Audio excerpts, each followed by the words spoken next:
जन्मों के नष्ट हो जाते हैं, लेकिन जो तीर चुका है, तूड़ीर में उनको तो जला दिए, जो तूड़ीर में उनको जला दिए, जो चढ़ा रहे हैं उसको उतार लिया, लेकिन जो छूट चुका है ले। हाँ, तो क्या हुआ कि जब हम इस शरीर में आने की प्रणाली, तो अनंत जन्मों के कर्मों से इस शरीर का पहले रचनात्मक भाव आया, उसी समय प्रारब्ध की रचना हो गई। अब ये जन्म लेते ही भगवान के मार्ग में चला, तो जो तूड़ीर में रखे हुए बाण थे वो भस्म हो गए। आगे हम वो बाण चलाएंगे ही नहीं, आगे क्रीमाण ऐसे करेंगे ही नहीं कि दुर्गति हो, क्योंकि बाबा जी भगवान के मार्ग के पथिक है। लेकिन जब शरीर रचा गया था, उस समय जो दुर्गति निकाली गई थी वो इसमें विराजमान है। अच्छा, अब इसको भोग करके काट लें या हम अपने भजन से मिटा दें। भजन से अगर इसको मिटा दिया तो जहां हमें चढ़ना है वहां चढ़ नहीं पाएंगे, तो इसको छूटेगा आज, नहीं तो कल छूटेगा। तो जो पकड़ना उसे पकड़े, किसे छूटे। तो जब हमको दिव्य चिदानंद में श्री जी की सेवा का अवसर मिल रहा है, तो इस मलमूत्र के भांड शरीर को ठीक करने के लिए भजन का प्रयोग करें क्या? अच्छा, फिर भी देखो, लाडली जी के हेतु की कृपा कि ऐसा सब होने पर भी हम आपसे बातचीत कर रहे हैं, ऐसा सब होने पर भी बड़ी कठिन दिनचर्या चल रही। 1 बजे रात्रि के उठना, 2 बजे शौच स्नान सब करके चल, मतलब ये दिनचर्या कोई बीमार आदमी की है क्या दिनचर्या है? ये आप कृपा नहीं देख रहे हो? मेरा पाप प्रारब्ध ये, और मेरी लाडली की कृपा। तो हमको ये देखना है ना कि प्रारब्ध तो आया है, लेकिन फूल जैसा भयानक प्रारब्ध है। दोनों किडनी फेल, मतलब मृत्यु दशा प्रतिपल। लेकिन आपको लग रहा है, ए सही बताओ, अगर किसी को बाहरी आदमी बुलाया जाए कि इनमें से छठों किडनी किसकी फेल है, हमारी तरफ देखेगा? है? हाँ, वो तुम्हारी तरफ देखेगा कि इनमें से कौन किडनी फेल है। ये लाडली की कृपा नहीं दिखाई दे रही। अच्छा, ये तो बाहरी बात है।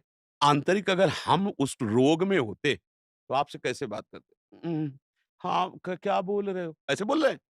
दहाड़ कर सत्संग में सब अपनी दिनचर्या श्री जी को देखो, फिर तुमसे बातचीत कर रहे हैं। मतलब कहीं है किडनी रोग? कहीं नहीं। तो बेचारा अपना एक कोने में पड़ा, वो भी सोच रहा है कि बुरी जगह आ गए। मतलब इसलिए रोग, वो भी बेचारा सोच रहा है कि गलत जगह हमने अटैक किया।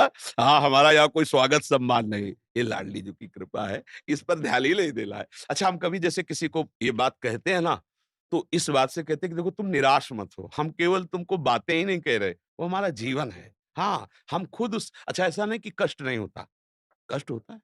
अब जैसे डायलिसिस में कष्ट, फिर इसके बाद कई घंटे परेशानियाँ, बहुत सी परेशानियाँ होती हैं, पर हम आपको सही कहते हैं, वो सब परेशानियाँ ऐसे फूल जैसी खत्म हो जाती है। श्री जी की मुस्कुराहट, श्री जी का कृपा प्रसाद। तो हमें ये लगता है कि शरीर को ठीक करने में समय बर्बाद मत करो, शरीर को तो छोड़ना ही पड़ेगा। श्री जी को राज़ी कर लो, तो शरीर छोड़ने के बाद जो हमें मिलेगा, वो अविनाशी मिलेगा। फिर वो विनाश वाला खेल नहीं है, इसलिए इस पर ज़्यादा ध्यान नहीं देना। अच्छा, जब तक श्री जी को चलाना है, तो ऐसे ही चलाना है, और नहीं चलाना है, तो स्वस्थ किडनी वाले चटनी हो जाते हैं। एक्सीडेंट हुआ, बोले हाथ उधर गया, पैर उधर गया, किडनी वो फटी पड़ी है। किसका? देखो ना, अतरे दिन सब घटनाएँ होती हैं, तो इसलिए हमको ये चिंता नहीं है हमारी किडनी खराब है, हमें कैंसर हो रहा है, होने दो।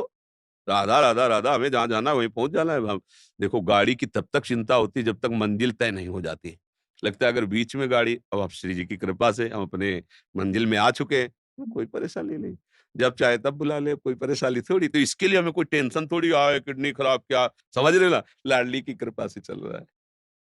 अंकुर श्रीवास्तव जी, अलीगढ़ से। श्री हरिवंश। महाराज जी, आपके चरणों में कोटि-कोटि प्रणाम।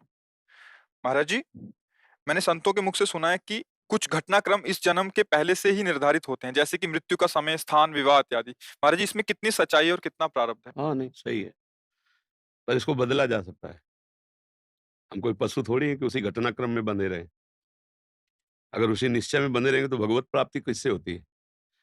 वृंदावन धाम वास किससे होता है? हमारे भाग्य में थोड़ी लिखा है वृंदावन बसना। हमारे भाग्य में थोड़ी लिखा है रामकृष्ण भजना। ज्योतिषाचार्य से दिखवा लो ज्योतिष, किसी की कुंडली में नहीं लिखा।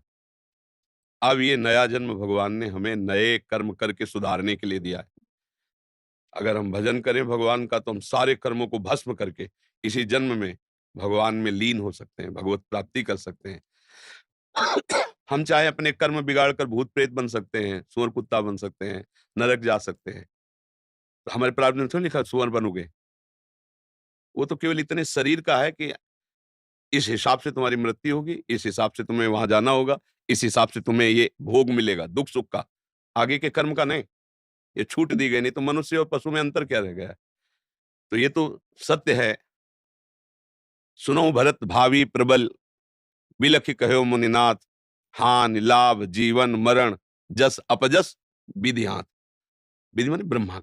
जो ब्रह्मा ने लिख दिया छठी राव के अंक, राय घटे न तिल बढ़े, रहुरे जीव निसंग। ये किसके लिए लिखा है? दुख सुख भोग के लिए। अगर दुख सुख भोग के लिए हम लेके बैठ जाते हैं तो हम में और पशु में अंतर नहीं। हम मनुष्य शरीर में भगवान के अंश हैं। हम इस दुख सुख की परंपरा को नष्ट करेंगे, मिटा देंगे इस दुख सुख की परंपरा को, और इसी जन्म में भगवान की प्राप्ति करेंगे। हम अपने नए भाग्य की रचना करेंगे। इसी जन्म में हम कर सकते हैं, सुअर कुत्ता बन के नहीं, अन्य जीव पक्षी बन के नहीं, मनुष्य शरीर बन करके। समझ रहे ना?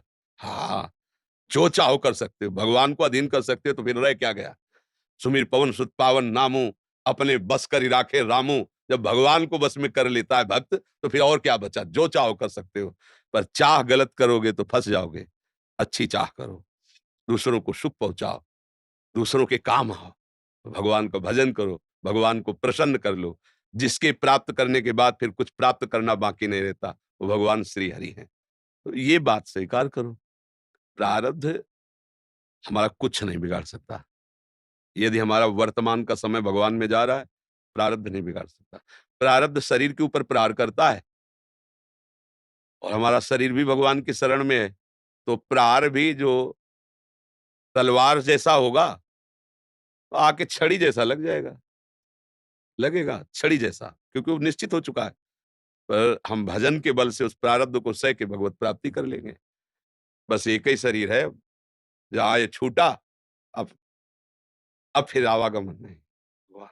तो बार-बार हम इस माँ के गर्भ में जाना, फिर पैदा होना, फिर प्रारब्ध भोग भोगना, ये क्रम चलता रहा है, अब नहीं चलेगा। अब मनुष्य शरीर मिला, अब इस क्रम को मिटा देंगे हम। किससे? भगवान के भजन के बल से। भजन नहीं है तो बातों से नहीं मिटता ये। हाँ, अवश्य में वो भोगतव्यम, फिर भोगना पड़ेगा।